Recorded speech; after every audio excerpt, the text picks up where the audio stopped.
Hi, I'm Patricia Regier with Trish Talks and Leaders Inspired. Really thrilled that you're joining us today. We're all about intentionally leading, living, and learning. And I'm thrilled again to be talking with Stephanie today. We're going to be talking about communication through change. And welcome, Stephanie, to join me again to talk about this really important topic. Can you tell us a little bit about you? Thank you, Trish. Thank you for having me today. My name is Stephanie Lakeit-Hall, and I'm really excited to be here today. I just graduated with my MBA in global Yay! And I am looking forward to helping others find their inner leader. And I think that this is a great topic for us to discuss. Yeah, it's super important. Every organization, big or small, needs to have communication, and everybody goes through changes. Every organization, nonprofits, for business, every sector will be going through change. And communication is an integral part, whether someone has a formal communication plan already pre-planned or it's on the go as needed. So you've been recently working with an organization going through some major changes. Has this been a topic that's been super relevant for that? Absolutely, yes. Yeah. The organization that I'm currently working with has been going through some major changes from the top down. So communication has definitely played a big role in rolling out the change. It's been something that we've really had to focus on and look at all the different levels, because everyone takes in change differently and everyone absorbs it differently. So it's been a really big learning curve for the organization with how to present change at different levels and how to present it in a way that people understand it and people can absorb it. Right. It's huge. It is so huge. With any change, there's so much for management to think about, for policies, procedures, all of these moving parts, but the communication, do you think sometimes that is a little bit forgotten of how to go about that with all these different people that need to know? Absolutely. And I think too, some of the people who make the decisions understand what's going on with the change. And when they're communicating it, they don't always communicate all of the building blocks of the change or all of the things that encompass the change.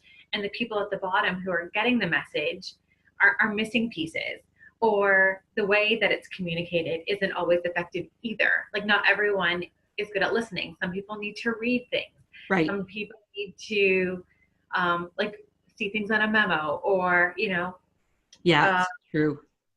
Not everyone has email, so it's good to make sure that it's communicated in multiple different forms so everyone understands.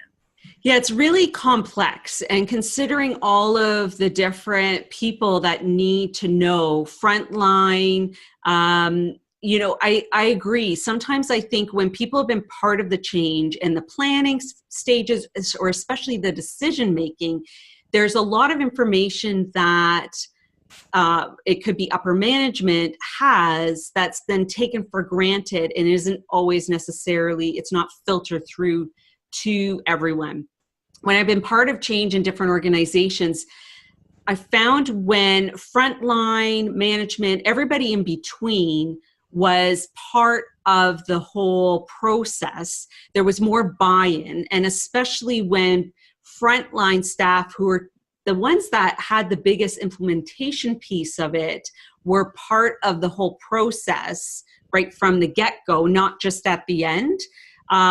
There were things also that were considered that came up that maybe upper management didn't know.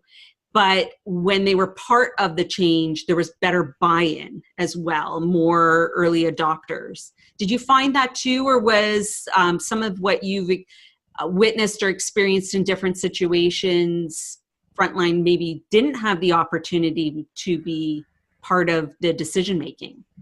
Frontline didn't have the opportunity from my experience. And you brought up some really good points, that a change agent and having it at all levels is really important. Like, you need someone there, being a positive person who can influence the change at all levels, and someone who is part of the process from start to finish. That's right. A really good point.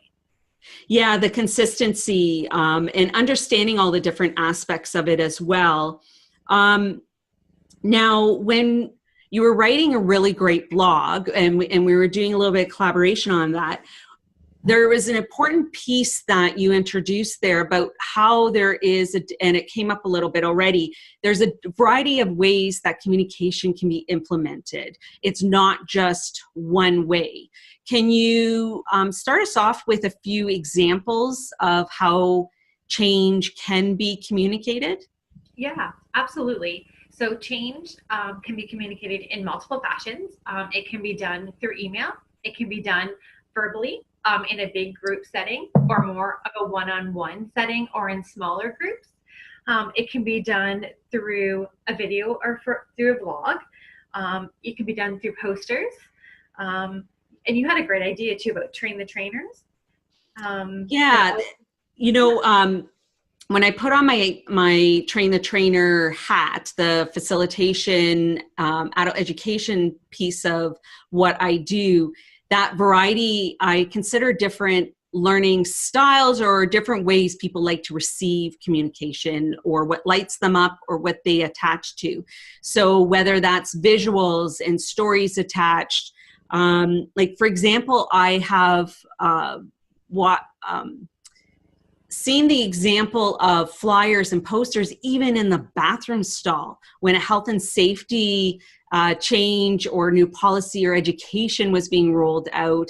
In unusual places, there was information in different ways. And I think this is a real opportunity for a variety of people then to have input and get creative and innovative. Like you were mentioning vlogs, it's, I think, pretty new for organizations to consider if they have maybe a large website platform where they have members or employees only section, or some organizations have a private closed Facebook page or Instagram page that isn't public, or maybe it's a change that's being rolled out with volunteers or another group of people, not just employees. That brings up a whole other amount of things to consider for risk, liability, communication policies and parameters and boundaries. But it's a different, unique way where you and I were even talking a little bit before. Sometimes we have a lot of written information and people aren't reading it, or not reading it until they need it. And having that just-in-time variety of ways to get information, like videos or Facebook Lives, to do an announcement or an update or a reminder or a learning opportunity tidbit through a Facebook or Instagram, or just video live streaming, YouTube Live, that might be closed just for employees. It's a totally different way of receiving information.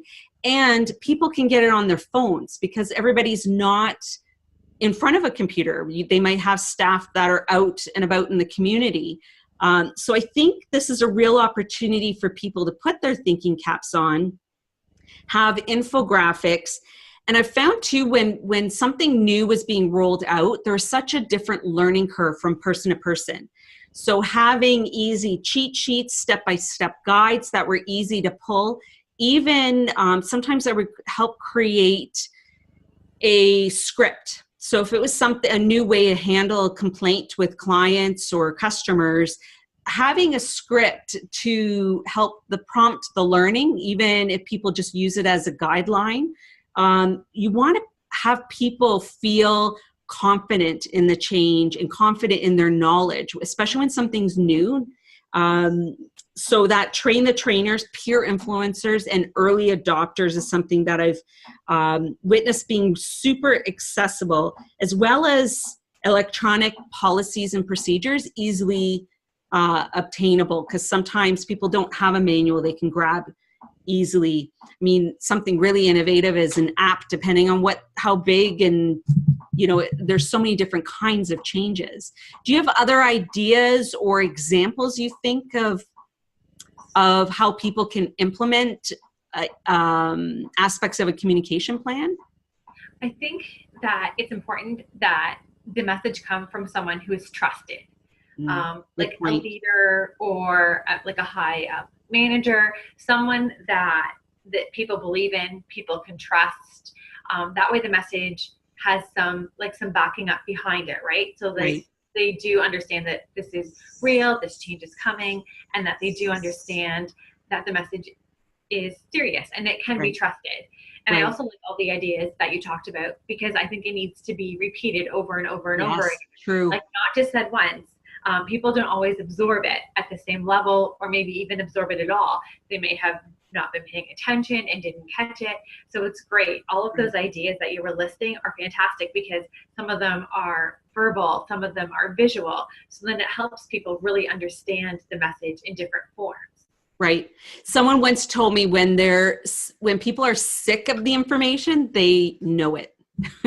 Yes. And it's not like, you want to be as positive, but sometimes changes are really serious. And really great point about people trusting who's rolling out the information. If they don't trust the person who's implementing something or sharing the information knows their context, they might be more frustrated of how they apply this new change. So it's, it is so big and complex. I witnessed too, sometimes with that being, taking things for granted with information, sometimes it's as basic as, why are we doing this? And what are the benefits? Love your cat. Okay. That might jump up too. But, it's basic information that sometimes makes all the difference for people to accept the change. Because if people are more positive about it and not completely opposed to it and resisting it, it will roll out faster and be more successful. Have you come across resistance to change? I know we were talking about how to even some of the comments that sometimes we've heard from people in a variety of contexts. Yes. We've had a lot of resistance to the change that was coming to the current organization that I'm working for. I think because it wasn't fully understood. But once we realized that there was resistance and we addressed the issues and the concerns, and change can be scary for people. Right. Not everyone loves change. Not everyone jumps into it.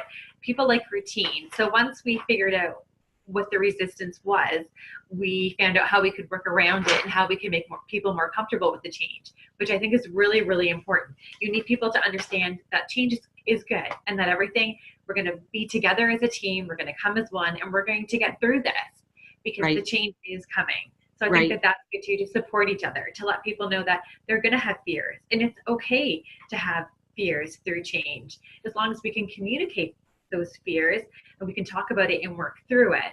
True. Being open to, there's no stupid question, building people's readiness, prepping them a little bit beforehand, not just dumping and dropping a major change.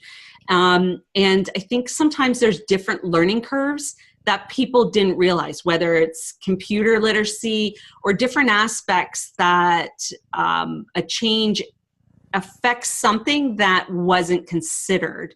I know you and I were talking about sometimes when people get frustrated, they might say something that's mean, like saying someone's stupid, or I don't know if you want to expand on that a little bit, but. Yeah. I had a moment where during this communication process, I was a little bit frustrated because the blame was being put on the people who are not understanding the message instead of going back and looking at the message that we were trying to communicate. Yes. I feel like all of the pressure or all of the negativity was being put on the people not adapting to the change. And so we had to go back and readdress the message that we were putting out. Right. Yeah. I think sometimes what's missed too is evaluating the steps along the way, or even evaluating the evaluation tool. Sometimes too, when a training occurs, there is no checks and balances into, do people understand? Maybe the information was not provided in the best way. It's not the people receiving the information. Maybe it's who's training it. Are they really a trainer? Do they understand the different learning needs? So there's so much to consider with could be called a communication plan, an education plan, the rolling out implementation plan. There's so many different pieces for change. It's not just if we're using a basic example of policy or procedure, or it could be a huge computer program or even changing locations. There's so many different dynamics. Can you think of anything else that we should touch on or give as pointers or thoughts for people to think about, whether they're in a leadership role or they're getting ready for a change in their organization? I think that everyone on all levels needs to really step back and be responsible for their own communication. If you're not getting a clear message, communicate. If you have questions, communicate. The channels of communication may not always be there, but I think it's up to everyone to look at how they're communicating and the message that they're getting, and making sure that everyone has a clear understanding. And don't be afraid to ask questions.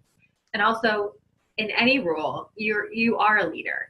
Right. So if the change is coming, step up, be a leader. If people don't understand it, try to help them understand it. Right.